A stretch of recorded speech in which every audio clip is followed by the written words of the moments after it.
Hello and welcome to this video marking 4 years since Russia invaded Ukraine. We'll provide a brief update on recent months and discuss how the conflict has changed since the Battle of Pokrovsk. With a front that continues to move slowly, the Russians are unable to maintain their hold on certain areas they had just conquered, and they seem to be suffering from the disappearance of Starlink. This has even allowed Ukraine to unexpectedly retake a few positions. Meanwhile, it's mostly in the long-distance war, deep within both sides' territories, where we see the most dramatic actions, with more significant strikes, increased suffering for Ukrainian civilians, and Ukrainian attacks reaching Russian factories farther away. So we'll start with the statistics on the front, showing how the area controlled by Russia in Ukraine has changed. And you have to go back to 2022 to see real territorial changes. You can see here how things evolved month by month, and if you add up 2024 and 2025, Russia has only conquered 7,800 square kilometers, which is about the same size as the French department of Pyrénées-Atlantiques. So we're really talking about something very limited, and on top of that, spread out over 1,000 kilometers of front line.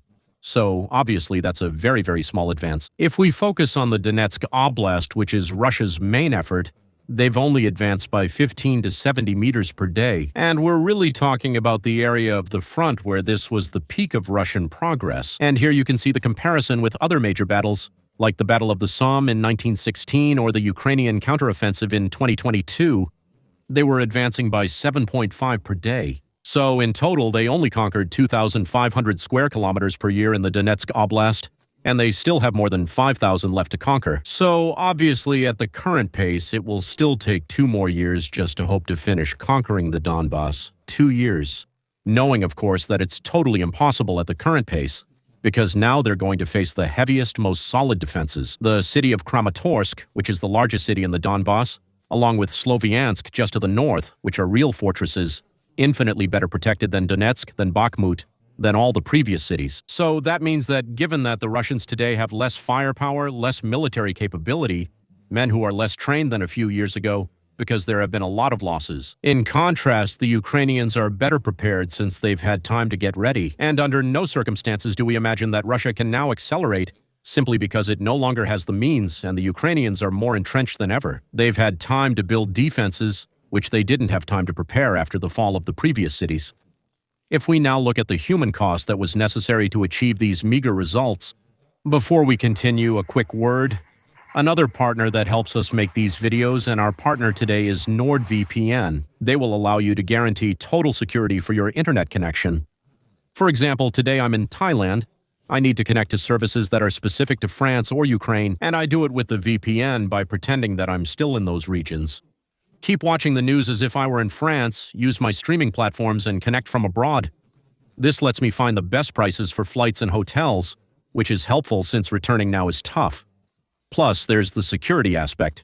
If I connect to an open Wi-Fi in a hotel in an airport, there's a possibility that someone could create a fake hotspot and listen to all of my data traffic, but NordVPN encrypts all this traffic, and in this case, the data from my computer or my phone to the internet will be unreadable to anyone who might manage to intercept them. And in any case, there is always protection against threats, blocking spam, blocking intrusive ads, and even monitoring the dark web to check for leaked personal information so I can quickly change my password if needed. So if you also want an absolutely secure connection, follow my link in the comments of this video, nordvpn.com, Titleman. You'll get a great deal and be able to browse safely anywhere in the world. Let's return to our video as I head back to France. The human cost that was necessary to achieve these meager results. We can prove the death of 4,500 Russian soldiers every week, and we're really talking about proven deaths, with names known, with information about each of these deaths, which brings us, hold on, to 178,000 proven deaths since the beginning of the war. Knowing that there's more than a year of delay between the death and the time we can record it in the databases, we're discussing people awarded medals posthumously and the expansion of military cemeteries. I'll share a link to a site where each pixel marks a confirmed death, with full details about each soldier for you to verify. And when we try to find out the real number of deaths for the year 2025, a figure, then that isn't transparent. Since the current deaths are mostly recorded for the years 2024-2023, well, we reach 80,000 deaths for the year 2025. For example, there's Andrew Perpetua and his team, who watch all the videos shared by Ukrainians, and who can prove the death of 130 Russians every day, which means 48,000 in the year 2025.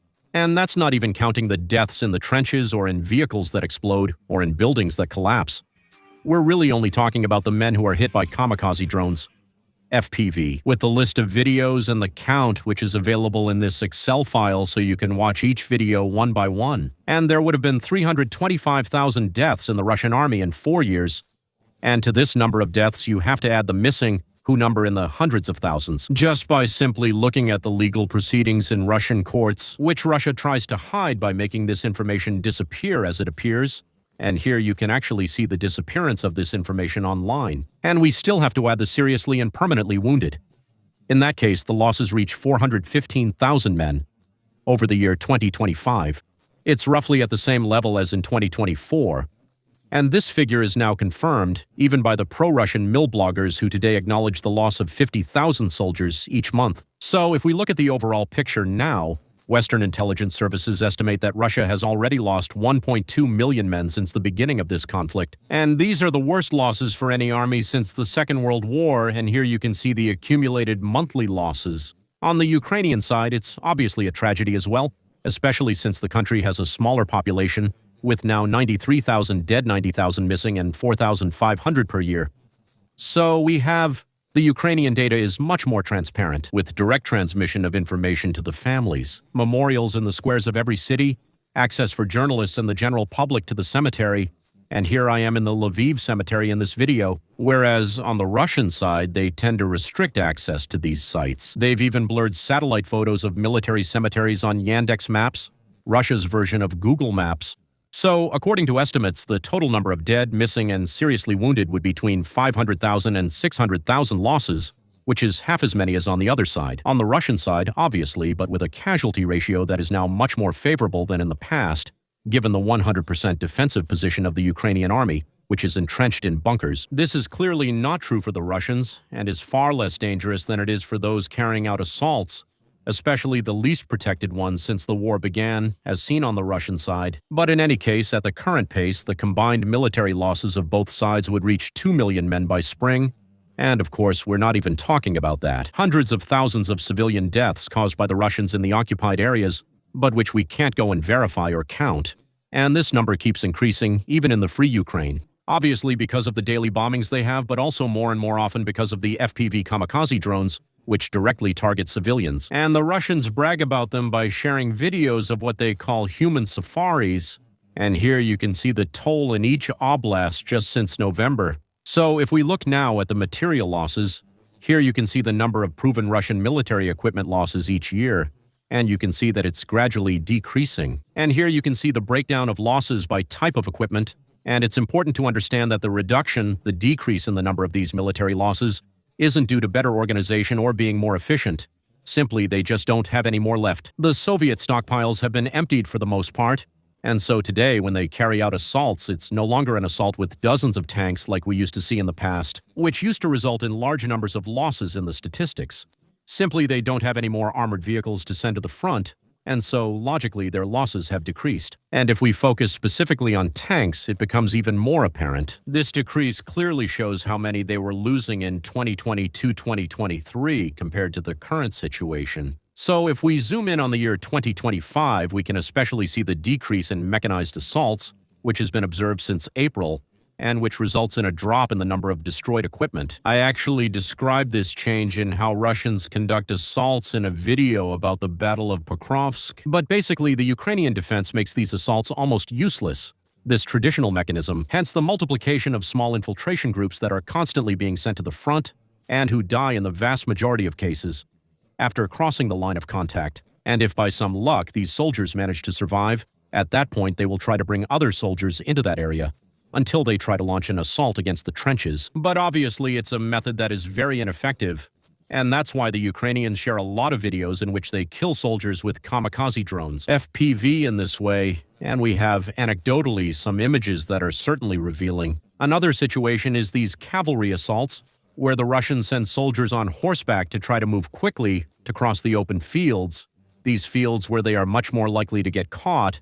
And unfortunately, this is a reality of the Russian army today. They've gone back to making assaults on motocross bikes, mopeds, and scooters. And we always saw, by the way, an attempt by the Ukrainians not to kill the horse, to make the Russian soldier fall so they could then kill him once he was on the ground and let the horse run free. So overall, we can clearly see that the Russian army, having less and less military equipment, is resorting to this. Civilian vehicles, civilian equipment, cars, vans, 4x4s, pickups, and we can see the increase in the number of these being destroyed. So obviously, since these are civilian vehicles, it causes more human losses.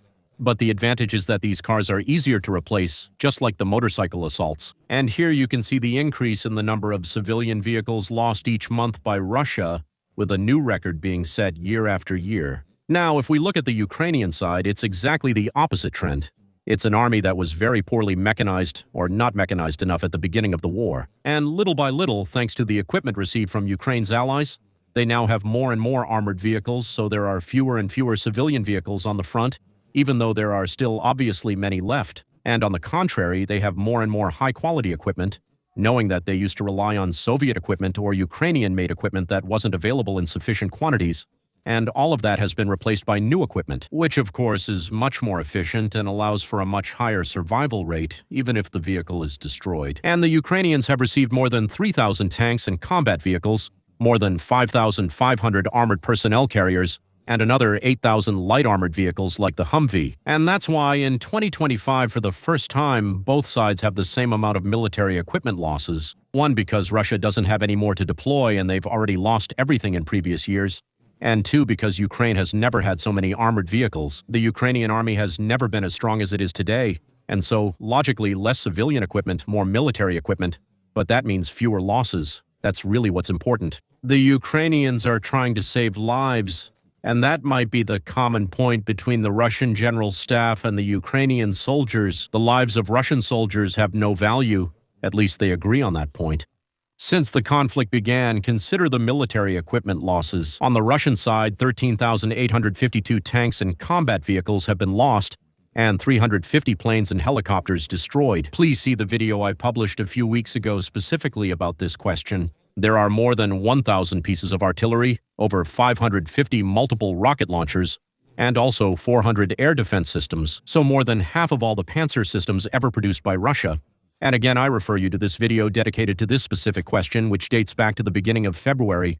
On the Ukrainian side, overall, we still have this ratio, with half the military equipment losses since the beginning of the conflict, with more than 13,000 tanks and combat vehicles that have been destroyed, as well as more than 1,500 artillery pieces, about 100 multiple rocket launchers, and 230 air defense systems. The main difference is Ukraine gets foreign equipment that more than compensates for its losses. Whereas on the Russian side, satellite photos show that Soviet stockpiles are now increasingly empty. This results in a Russian army that is less mechanized, with equipment that is less effective than in the past. If we now look at the balance on the front, the movement, and the perspectives we can draw from it, simply put, we now have a certainty Russia is not capable of invading Ukraine. We have clearly seen this, and even invading the Donbass now seems like an insurmountable task. So the war will not be won on the front lines. On the other hand, there have been some recent developments that are quite interesting for the Ukrainians. When the Russians advance 200 meters per month, I tell you it's not much, it doesn't mean anything, it's not important. When it's the Ukrainians who take back 200 kilometers in a few weeks, obviously, I'm not going to tell you that it's a turning point on the front. But still, I prefer when it's the Ukrainians making progress rather than the Russians.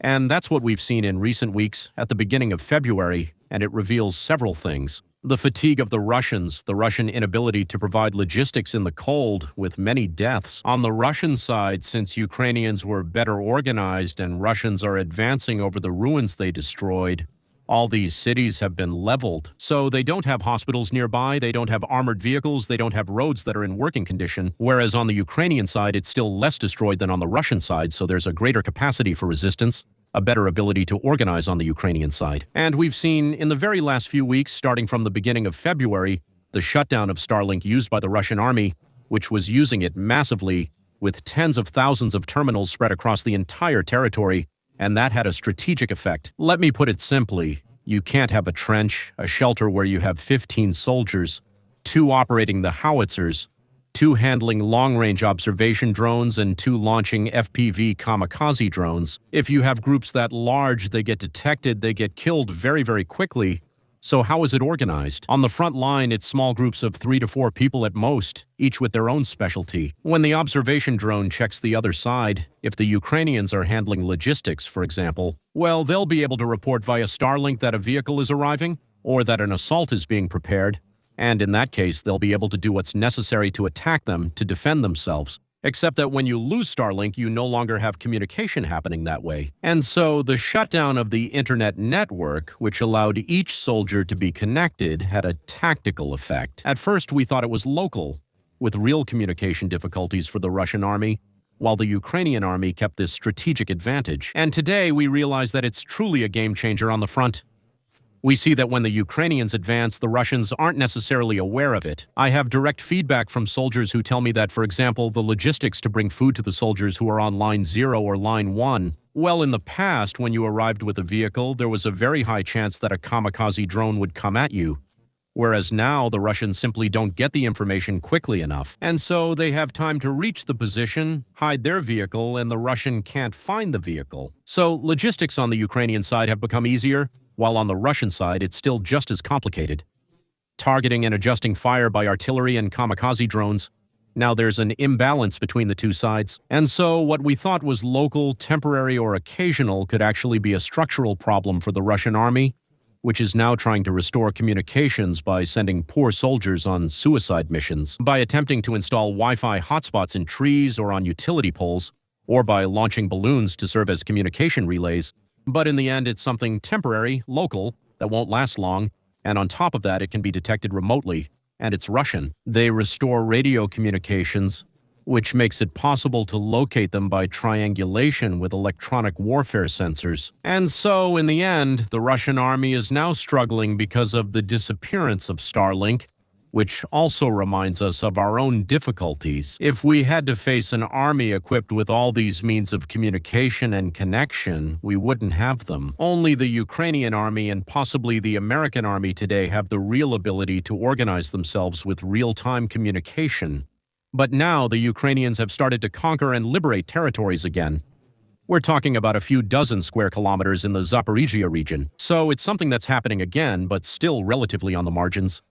Meanwhile, the Russian advance has continued to slow down in the other oblasts. This means that February has seen the weakest progress for Russia in more than 2 years. But overall, in the Zaporizhia area, in the Lyman area, in the Kramatorsk area, in the Kharkiv area, there is good news coming from the front. And above all, the soldiers on the front are really telling us that it's easier today. While on the Russian side, on the contrary, they are still suffering and suffering even more. Strategically, where is this going to lead us? Since in any case, the war will not be won on the front, and in fact, the efforts are increasingly being made focused on deep strikes. For the Russians, the goal is to strike at the civilian population and the Ukrainian economy by depriving the entire country of the electricity necessary for its functioning. For Ukrainians, it's the systematic destruction of refineries and factories aiding the war. You can see the number of Russian missiles fired has stagnated, and this corresponds to Russia's maximum production capacity. And we're really talking about missiles like cruise missiles, Kh-101 ballistic missiles, simply because the factories can't source the Western components that are essential for this production. Whereas, on the other hand, the production of Shahed kamikaze drones is increasing, now reaching up to 200 launches per day, because they are much simpler to produce. But fortunately, the interception rate by Ukraine remains around 90%, especially thanks to the increasing number of interceptors that collide with them and cost only a few thousand euros. But unfortunately, when only 90% are intercepted, that means there are still 10% that get through. And that continues to cause damage on the ground, especially among the civilian population. We can also highlight how effective Ukrainian air defense is compared to what we've seen in the Middle East. Here we have the results of the interceptions that were carried out in Qatar. Out of 39 Iranian drones that were launched, 24 were intercepted, which means about a 60% interception rate, whereas the Ukrainians are closer to a 95% interception rate. That was for the Shahed drones. Conversely, for ballistic missiles, when it comes to ballistic missiles, out of 101 ballistic missiles fired, 98 were intercepted by Qatar. This clearly proves we have the technology to intercept them. We haven't given Ukraine the necessary means, even though it's technically possible, as Middle Eastern countries have shown. On the Ukrainian side, there are also about 300 drones and missiles being produced every day, but we can mention 2 distance records that were broken in February, With a strike on the facilities producing the Russian Oreshnik missiles, those famous hypersonic missiles that go very, very high and are almost impossible to intercept. And this factory was destroyed thanks to Flamingo missiles on February 20th. And we also have the Ludi drone, which managed to strike a refinery in Utka in the Komi Republic, which is 1,700 kilometers from the border. And I refer you to the video on air defense that I published at the beginning of the month to learn a bit more about this long-distance war that both sides continue to wage today. So now, if we take a step back and ask ourselves about peace, first of all, peace for the Ukrainians. Volodymyr Zelensky has accepted all the proposals, 6 peace proposals, negotiations, ceasefires, that have been accepted by Ukraine and systematically rejected by Russia. So we know very well which of the two sides refuses to stop this conflict. If tomorrow Russia stops attacking, the war is over. If tomorrow Ukraine stops defending itself, it's the end of Ukraine. And that's hundreds and thousands more deaths. But the problem is that each of the two sides still has its advantages. Ukraine obviously has financial guarantees from its allies, as well as the flow of equipment that keeps coming in, and local production, which has never been as significant as it is today. So even if its economy is struggling, there won't be a crash or a collapse of Ukraine. And the Ukrainians are holding on, knowing each day they endure saves hundreds of their compatriots.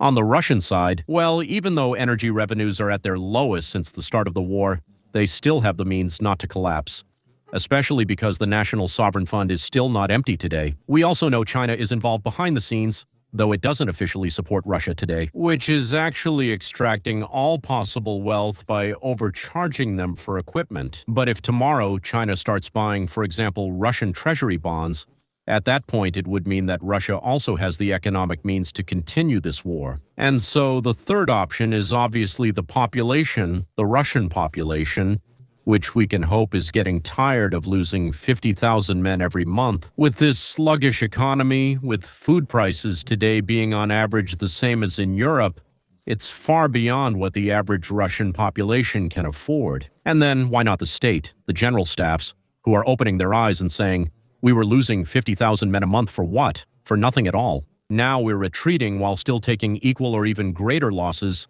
and we've strategically lost Starlink, which is a real handicap on the front line. Could there maybe be some factions? Could there be some generals, like Prigozhin back then, who might say that this war is a failure, that this war can't go on? You have retired generals, former high-ranking generals, who are already saying that this war is a failure and that it needs to stop. You have more and more propagandists, and they're finally starting to come out of denial, and they're starting to say that there are problems. All of this could ultimately lead to hope that Russia will stop its assaults. But on the other hand, it won't stop the long-range attacks. It won't stop making the Ukrainian population suffer, hoping to make them give in eventually. But today, in any case, the pressure must be on Russia. However, what we see is that, in particular, Donald Trump is putting pressure on Ukraine with potentially a business deal that would involve tens of billions of dollars in economic exchanges with Russia, starting from the moment there is a ceasefire. But that means for Europe, if Russia no longer has sanctions, it means that industrial production, which today cannot make up for the losses, would start moving forward again. There would once again be an influx of money coming into Russia. And so that means that to prepare for the next war, the Russians would now have industrial capabilities that are much greater. Now, more than ever, we must support Ukraine and prepare for this war. The Russians, on their side, continue to do what's necessary to accumulate forces, troops, equipment, and supplies. We are behind, I remind you once again.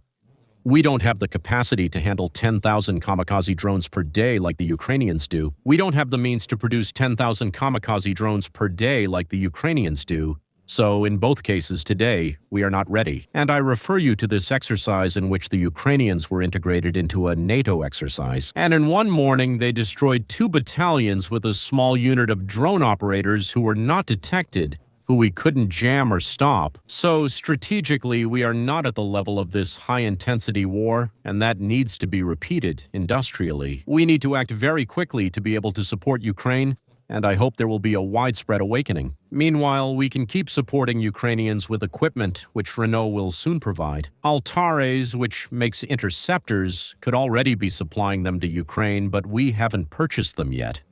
They could have saved lives. There is still much to do. When we buy drones that allow us to see the missiles coming, it makes it easier to intercept them. When we put medical units on the front line, it avoids the need to have convoys of ambulances going for hours to the rear. We really save lives. I'll put the links in the comments of this video. You can participate. There's really a strategic impact. And I'll also share last year's report with you. For the Association Agir Ensemble pour l'Ukraine, which we're part of, we installed solar farms, deployed very high-capacity electric generators, supported hospitals, and provided vehicles and ambulances. So really, be assured that you are making a difference. If everyone gives €5 in the end, we have hundreds of thousands of euros, and we truly make an impact on the ground for both the military and civilians. All our friends are doing well and send their regards. Those on the front lines who I'm in touch with are counting on you, of course. I'll see you soon for new videos.